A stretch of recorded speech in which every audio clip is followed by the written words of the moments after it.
어떤 바보스러운 사람이 한 고민에 깊이 빠졌다고 합니다. 그 고민은 어느 누구도 자기를 인정해 주지 않는다는 거예요. 힘들죠, 이러면. 그렇죠? 누구도 나를 인정해 주지 않아요. 그래서 이 바보는 계속 고민하다가 자기의 인생을 비관하게 되었고 답답한 마음에 산에 올라갔다고 합니다. 그런데 산마저도 자기를 반기는 것 같지 않고 자기를 아는 체 하는 것 같지 않아서 산을 향하여 큰 소리로 이렇게 질렀다고 합니다. 나는 너를 싫어한다. 그랬더니 산울림이 들려온 거예요. 나는 너를 싫어한다. 이렇게.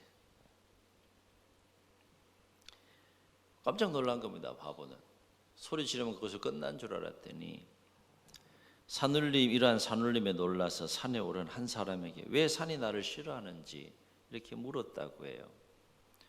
그래서 그분은 웃으면서 이렇게 대답해 주었다고 합니다. 그러면 큰 소리로 이번에 이렇게 외쳐보십시오.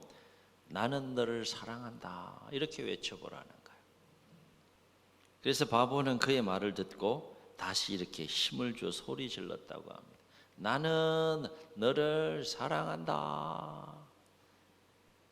그때 산이 뭐라 그랬을까요? 산은 바보에게 다시 이렇게 메아리쳤다고 합니다. 나는 너를 사랑한다. 이렇게. 물론 지어낸 이야기겠지만 우리가 어떤 마음으로 우리 자신을 바라봐야 되고 어떤 마음으로 우리 다른 사람들을 바라보며 대해야 하는지에 대한 중요한 교훈을 줍니다. 분명한 사실은 내 안에 누군가에 대한 미움이 있다면 그 미움 때문에 반드시 내가 미움을 받게 되고요. 내 안에 누군가에 대한 사랑이 있다면 그 사랑 때문에 나는 반드시 사랑을 받게 된다는 거예요. 제가 이걸 법칙이라고 생각하라고 하는 이름을 지어봤어요. 이걸 무슨 법칙이라고 부르면 좋을까 생각해 보니까 예화와 연결해 생각해 볼 때 메아리 법칙이다. 이렇게. 여러분 삶을 살아보셔서 아시잖아요. 내 안에 누군가에 대한 미움이 있으면 그 내 안에 있는 미움으로 끝나지 않아요. 반드시 그 미움은 나에게 돌아옵니다. 내 안에 누군가에 대한 사랑이 있으면요. 반드시 그 사랑은 내 안에 사랑으로 끝나지 않아요. 반드시 그 사랑은 내 안에 있는 사랑은 사랑으로 다시 돌아와요. 이게 메아리 법칙이에요. 제가 지은 이름 메아리 법칙. 여러분 메아리 법칙을 꼭 기억하세요. 성경에 보면 이 메아리 법칙에 대한 말씀이 참 많아요. 남을 비판하지 말라. 그러면 남을 비판하면 너도 비판을 받을 것이다. 남을 헤아리지 말라. 그러면 너도 헤아림을 받지 않겠지만 또 남을 헤아리면 너도 헤아림을 받게 될 것이다. 이런 메아리 법칙들이 참 많아요. 오늘 말씀은 나에게 죄를 범한 형제를 어떻게 용서할 것인지에 대한 주님의 말씀이 되겠습니다. 오늘 함께 읽지는 않았지만 앞 본문에 보게 되면 15절로 20절의 내용은 예수님께서 제자들에게 형제가 죄를 범했을 때 어떻게 용서해야 되는지와 관련된 말씀을 하십니다. 그 예수님의 말씀을 듣고 있던 제자 중 하나인 베드로가 한 가지 궁금한 것이 생겼어요. 용서에 대한 예수님 말씀을 듣는 가운데 베드로가 어떤 궁금한 것이 생겼는가 하면 이 궁금한 것 때문에 예수님께 질문을 하게 되는데 그러면 나에게 죄를 범한 형제를 몇 번 용서하면 좋을까? 그리고 7번까지 용서하면 되지 않을까? 이런 생각을 하고 예수님께 질문을 한 겁니다. 예수님 지금 나에게 죄를 범한 형제를 용서하라고 지금 말씀하시는데 궁금한 게 있어요. 내가 몇 번 용서하면 될까요? 한 7번 정도 용서하면 될까요? 이렇게 베드로가 질문을 한 겁니다. 참고로 당시 유대교의 가르침에는 형제가 죄를 범하면 3번까지는 용서하라라고 가르쳤다고 해요. 그러니까 3번 용서하는 게 많은 거예요, 적은 거예요? 경험상 여러분 많은 거죠. 3번 용서하는 건 진짜 많은 거예요. 그러니까 당시 유대교의 가르침에서는 형제가 나에게 뭐 상처와 아픔을 주거나 죄를 범하게 되면 3번까지는 용서해라. 근데 베드로는 이보다 더 많은 횟수를 언급하면서 7번까지 용서하면 정말 많이 용서하는 것이 아닌가라고 생각하고 예수님께 그렇게 질문을 한 겁니다. 베드로의 생각에는 이 정도면 충분히 용서하는 것이 아닌가라고 생각을 가지고 주님께 질문을 했는데 예수님의 대답은 충격적인 대답이었다는 거예요. 베드로가 기대한 그 답이 아니었다는 거죠. 사실은 베드로가 이렇게 질문했을 때는 칭찬을 기대하고 질문을 한 것 같은데 예수님은 그렇게 질문하는 베드로에게 그 유명한 말을 해요. 무슨 말씀을 하셨습니까? 7번이 아니라 7번씩 70번까지도 용서해라. 베드로와 그 현장에 있던 제자의 눈이 막 동그래졌을 거예요. 이게 무슨 말인가 도대체. 여러분 70번씩 7번이면 7번씩 70번이면 몇 번이에요? 7 곱하기 70 하면 490번, 490번 평생 용서할 수 있어요. 그것도 많은 거야. 그런데 예수님 말씀은 꼭 490번만 용서하라는 것이 아니라 용서해야 할 대상이 있다 그러면 제한 없이 무한히 용서하라. 용서하는 일에 대한 그 대상과 횟수에 대해서 제한하지 말라. 이게 예수님의 말씀인 거죠.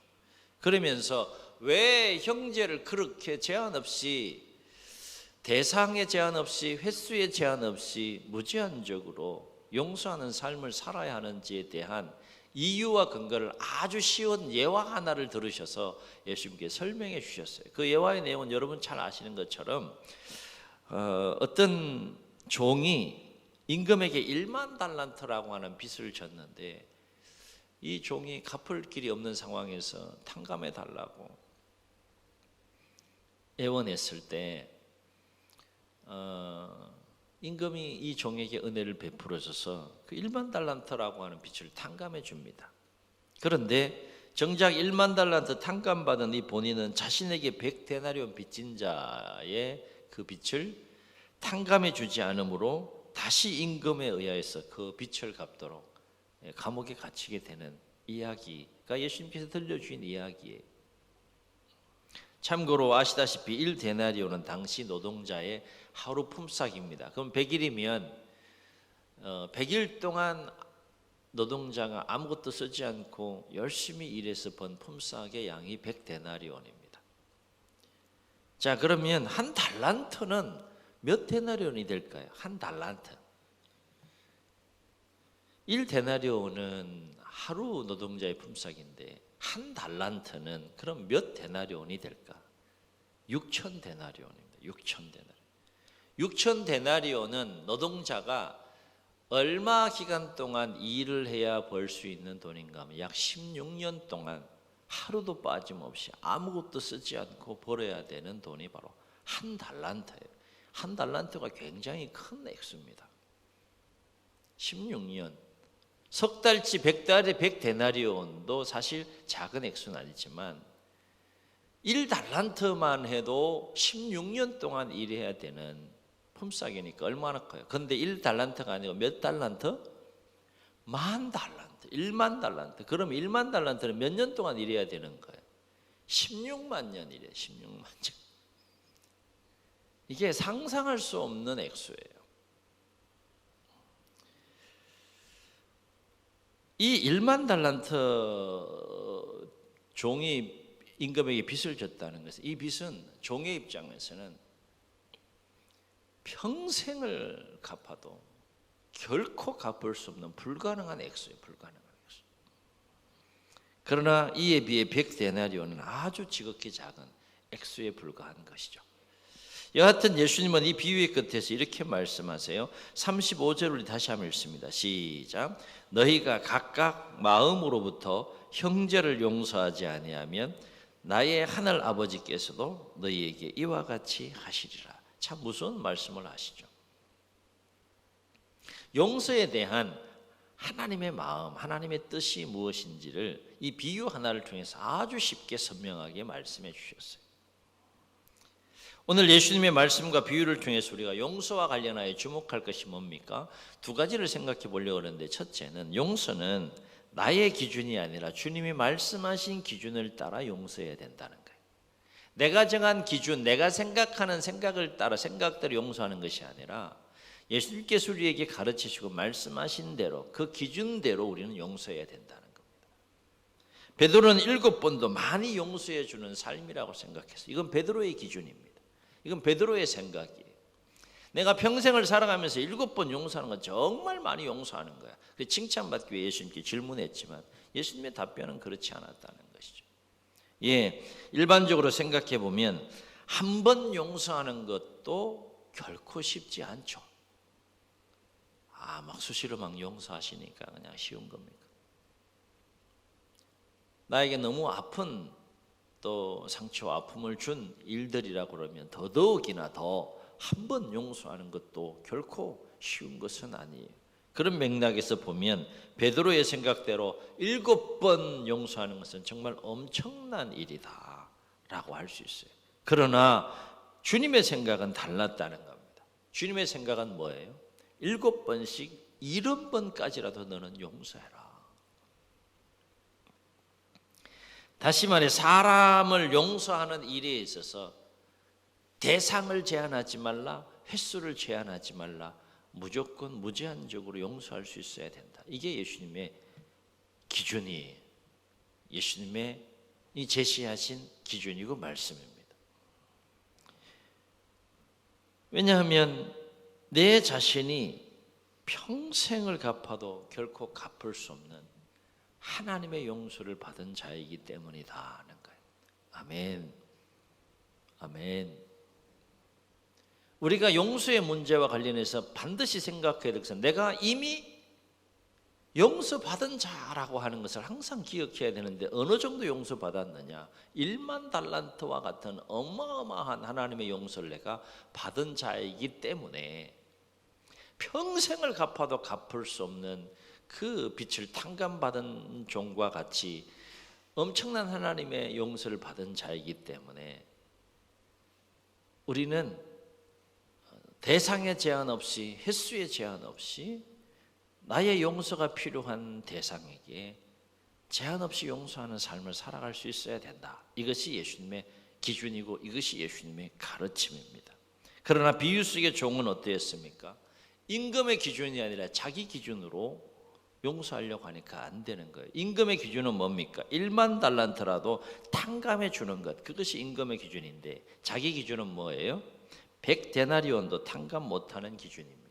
용서가 안 되는 겁니다.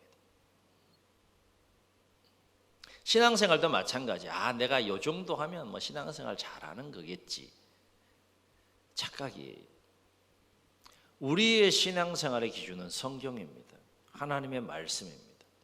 하나님이 정한 기준을 따라서 우리가 신앙생활을 해야 되는 것과 마찬가지로, 그래서 하나님의 백성들이 하나님 주신 말씀이 뭐예요? 시내산에서 언약을 맺고 나는 너희들의 하나님이 되고 너희는 지금부터 내 백성이 되는 거야. 언약을 맺고 그냥 삶을 살도록 하신 것이 아니라, 그러므로 지금부터는 이렇게 살아야 돼. 그것이 그렇게 살아야 된다라고 기준을 정하시고 주신 것이 뭐예요? 율법이에요. 율법의 요약이 뭡니까? 10계명입니다.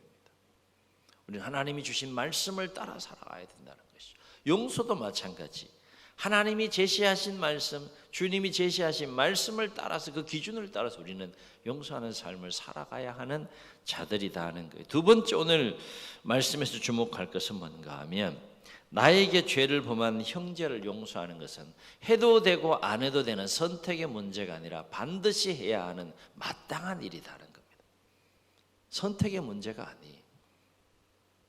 기분 좋으면 그래서 마음이 내가 어느 정도 풀리면 용서하고, 또 상대방이 나에게 어떻게 하는가에 따라서 내가 용서하고, 그것이 아니라 상대가 어떻게 반응하든지 상관없이, 그건 선택의 문제가 아니고 반드시 해야 될 마땅한 일이라고 하는 겁니다. 그래서 예수님의 비유 속에 등장하는 임금이요, 자신에게 100데나리온 빚진 자를 탕감해 주지 않은 종에게 뭐라고 말했습니까? 오늘 설교 제목으로 제가 그걸 잡았는데 33절 보면 이렇게 말해요. 임금이 탕감해 준 종에게 이렇게 얘기합니다. 내가 너를 불쌍히 여김과 같이 너도 내 동료를 불쌍히 여김이 마땅하지 아니하냐, 이렇게 얘기를 합니다. 이건 마땅히 해야 될 일인 거예요. 그렇다면 왜 1만 달란트 탕감받은 종은 100데나리온 빚진 동료의 빚을 탕감해 주지 않았을까? 1만 달란트는 이거 엄청난 액수인데 그걸 탕감받았는데 정작 돌아가면서 100데나리온 자기의 빚진 자를, 이 동료를 왜 이 종은, 탕감받은 종은 탕감해 주지 않았을까? 그렇습니다. 자신이 임금으로부터 얼마나 큰 그 빚을 탕감받았는지를 망각했기 때문에. 자신이 임금으로부터 얼마나 큰 은혜를 입었는지 망각하지 않았다면 100데나리온 아무것도 아니잖아요. 그렇다면 1만 달란트 탕감받은 종은 왜 임금으로부터 그토록 엄청난 탕감을 받았음에도 불구하고 자신에게 100데나리온 빚진 동료를 만났을 때 그 상황, 그 시점에서 왜 그 은혜를 망각했을까? 100데나리온 딱 보는 순간 흥분한 거예요. 흥분지수가 확 올라간 겁니다. 무슨 흥분지수예요? 빚 갚아 거죠. 자기는 1만 달란트 탕감 받았음에도 그걸 망각하게 되는 거예요. 왜 이 탕감받은 종은 100데나리온을 탕감해 주지 않았을까? 왜 그 순간 하나님, 그 임금의 그 은혜를 망각할 수밖에 없었을까? 그렇습니다. 자신이 탕감받은 1만 달란트보다 동료에게 빌려준 100데나리온이 어떻게 여겨지는 겁니까? 더 크게 여겨지는 거예요. 이게 불가능한 것 같죠? 이게 불가능한 것이 아니에요. 한번 질문할게요. 1이 더 커요? 100이 더 커요? 산술적으로는 100이 더 크잖아요. 근데 1이 내 문제고 100이 다른 사람의 문제라면 1이 더 크다니까요. 이게.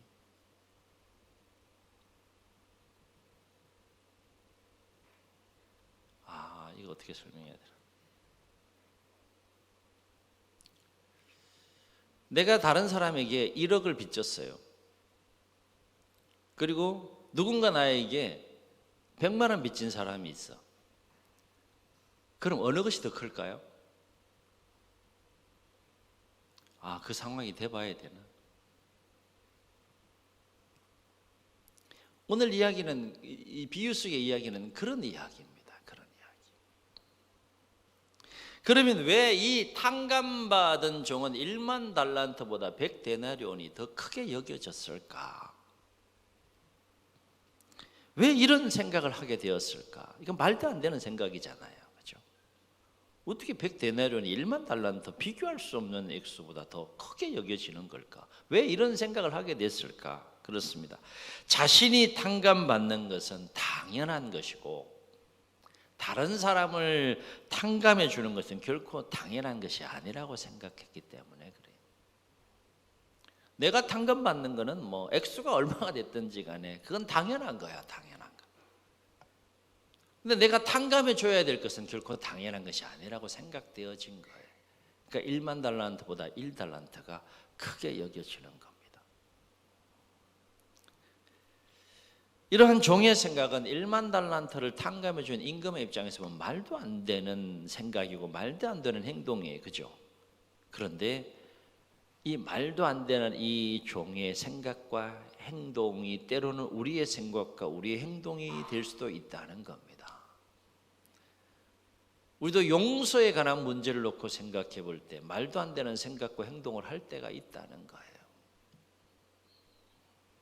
하나님은 우리가 결코 갚을 수 없고 측량할 수 없는 엄청난 1만 달란트와 같은 은혜와 사랑을 우리에게 베풀어 주셨는데 우리의 모든 죄를 용서해 주시기 위해서 엄청난 그 은혜와 사랑을 우리에게 베풀어 주셨는데 정작 우리는 우리에게 마치 100데나리온과 같은 작은 상처와 아픔을 준 그 형제를 용서하지 못하고 오히려 그 형제로부터 어떻게든 용서받으려고 하지 않았느냐 하는 거예요. 100데나리온 탕감해 주지 않은 종의 모습이 우리 가운데는 없느냐 하는 거예요. 여기서 우리가 반드시 기억해야 될 것이 있습니다. 우리가 하나님으로부터 얼마나 큰 은혜를 받았는지를 망각하게 되면 결코 다른 사람을 용서할 수 없다는 겁니다. 왜냐하면 하나님의 용서를 망각하면 반드시 이 현상이 일어나는데 내 안에 용서하고 싶은 마음보다 용서받고 싶은 마음이 더 크게 역사하기 때문에 그래요. 이 역전이 돼야 되는데 용서하고 싶은 마음이 더 커야 되는데 하나님의 은혜를 망각하면 어떤 마음이 역사하는가 하면 용서받고 싶은 마음이 더 크게 역사하는 겁니다. 그런데 주님은 오늘 말씀에서 뭐라고 말씀하셨어요? 너는 7번씩 70번까지라도 용서해라 라고 그렇게 말씀하세요. 그렇다면 우리가 예수님의 이러한 말씀에 순종하여서 7번씩 70번까지라도 우리가 용서하는 삶을 살아가려면 어떻게 해야 되느냐? 우리 말씀대로 살아야 되니까.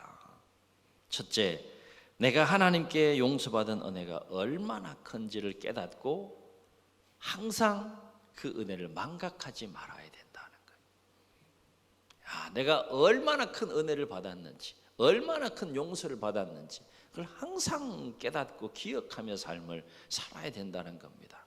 두 번째, 용서받고 싶은 마음보다 용서하는 마음을 더 크게 가져야 된다는 거예요.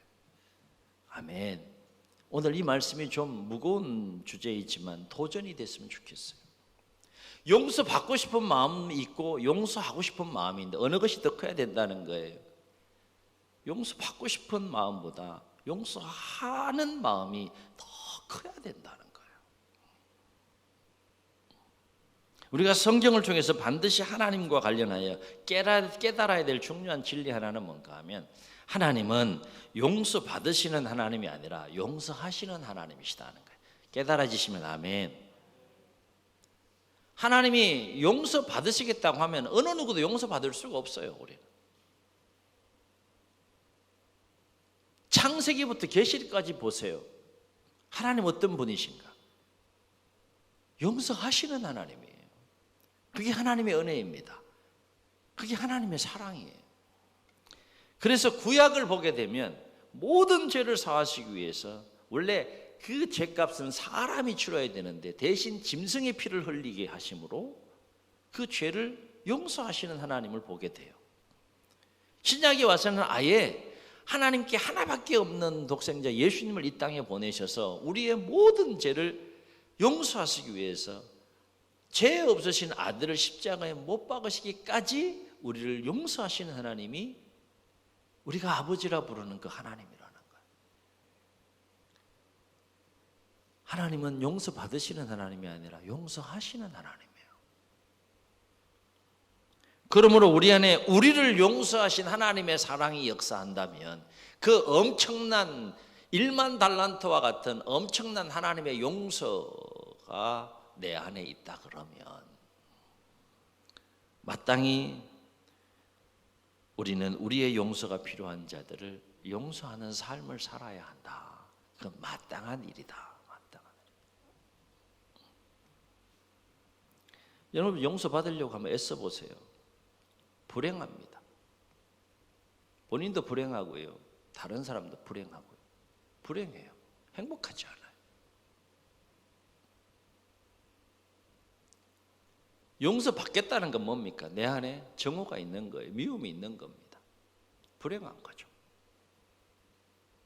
그걸 털어내고 그걸 정리하고 해결해야 되는데 그렇지 않으면 본인도 불행하고 또 다른 사람과의 관계 속에서도 반드시 불행한 일이 생겨요. 그렇습니다. 하나님은 용서의 하나님이십니다. 그리고 기독교는 용서의 종교예요. 그러므로 우리가 하나님의 용서를 받은 하나님의 자녀와 하나님의 백성이라면 마땅히 우리에게 죄를 범한 형제를 용서하는 삶을 살아야 한다는 겁니다. 힘이 들어도 어려워도 우리가 실천해야 될 중요한 삶의 모습이고 삶의 내용이다는 것입니다. 내가 예수 그리스도를 만나고 하나님의 자녀와 백성이 되는 순간부터 하나님 앞에서는 그날까지 훈련해야 될 일이 바로 이 사람을 사랑해야 되는 일인데, 사람을 사랑해야 하는 일 중에 하나가 바로 용서하는 거예요. 용서하는 법을 배워야 되고 용서하는 법을 훈련해야 합니다.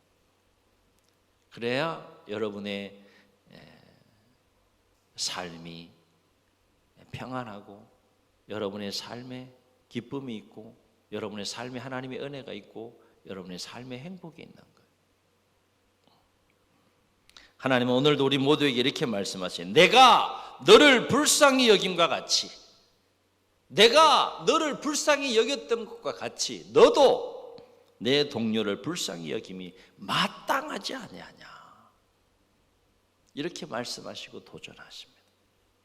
바로 앞에는 우리를 향한 하나님의 용서가 얼마나 큰지를 우리가 항상 생각하고, 더불어서 용서받고 싶은 마음보다 용서하는 마음이 더 크지므로 남은 생에 형제를 용서하는 기쁨과 은혜와 복을 누리실 수 있기를 주의 이름으로 축원합니다. 축원합니다. 말씀을 기억하시면서 함께 찬양하시고 한번 통성으로 기도합니다.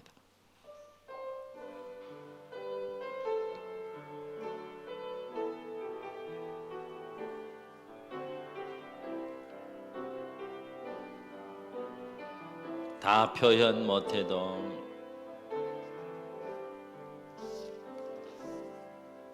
다 표현 못해도 나 표현하리라. 다 고백 못해도 나 고백하리라.